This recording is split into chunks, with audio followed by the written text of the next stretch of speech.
L'info écho avec Capital. L'info pratique capitale, on en sait enfin plus sur la réforme des retraites. Le Premier ministre a dévoilé ce mercredi les grandes lignes du projet du gouvernement. C'est la génération née en 1975 et non en 1963 comme initialement prévu, qui sera la première concernée par le nouveau système. Pour les moins de 44 ans donc, les règles de calcul basculeront dans le régime universel à partir de 2025. La fin des régimes spéciaux est aussi confirmée. La réforme prévoit également un minimum de pension à 1 000 € net par mois pour une carrière au SMIC. Retrouvez l'ensemble de ces annonces sur capital.fr.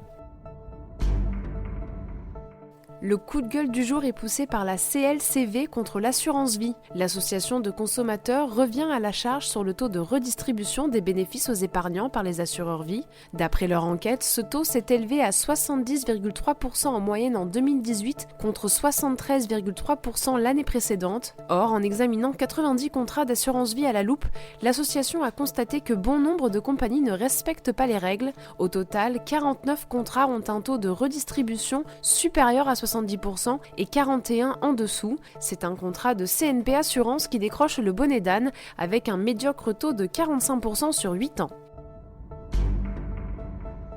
Le chiffre du jour, 33%, c'est le taux maximal d'endettement par rapport au revenu net fixé par la loi pour l'obtention d'un crédit immobilier. Au-dessus de ce seuil, une banque n'est donc pas censée vous accorder de prêt, ou en tout cas pas pour les montants demandés. Problème, ce taux est bien souvent dépassé. Un quart des ménages français qui disposent d'un crédit immobilier atteint en effet un taux d'endettement de 35%, ce qui préoccupe le gouvernement. Pour assurer la solvabilité des ménages et éloigner tout risque de surendettement, celui-ci souhaite durcir les conditions actuelles des emprunts. Parmi les pistes envisagées, l'instauration d'un taux plancher ou encore l'application stricte du ratio d'endettement des ménages à 33% du revenu net. Le gouvernement devrait annoncer son plan d'ici mi-décembre.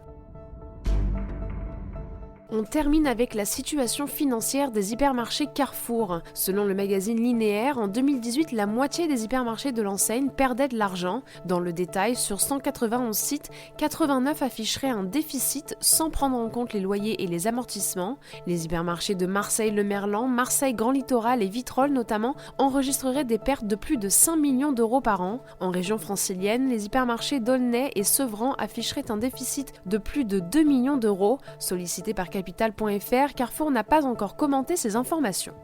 C'était l'info écho avec Capital.